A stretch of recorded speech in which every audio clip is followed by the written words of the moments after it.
So I work at a majority Hispanic school where the parents are mainly immigrants or they come from a Spanish-speaking household. And so I think being bilingual has made a great impact because a lot of my students are English language learners. So my classrooms are at least 80% to 90% English language learners.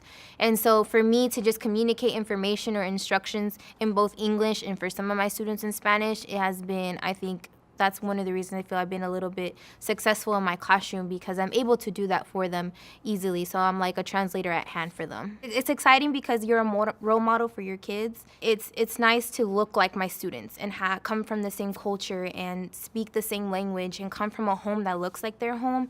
And so just to let them know, like, I get what you're going through, but it's gonna be okay. My students can know that they can come to me with whatever it is that they need because I can relate to them on that level.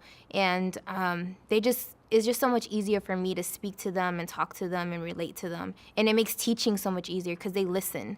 They listen more when they know you care and they understand what you go through. So I grew up in the same neighborhood that I teach. I actually went to the same junior high that I teach at. And so when I was going through school, in the community I live, there was a lot of gang violence and all that. And so in my community, a lot of that is still there, not so much anymore, but poverty is still there. That's a big Hispanic community. And so me being able to tell my students that, you know, this happened to me also, that it's gonna be okay, and this is some things that we can do to get you through this, it's helped my students a lot. Like I said, they're able to open up to me a lot more because they do know that. And so I think it's been a big impact for them. Because when you're 13, because I work with 8th graders, when you're 13, you see a block in the road and you don't see any way around it.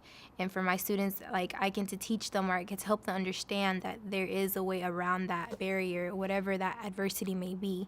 And I can give them real life examples from my life and they can relate to that. And it's so much easier just to help them see that picture at the end of the road.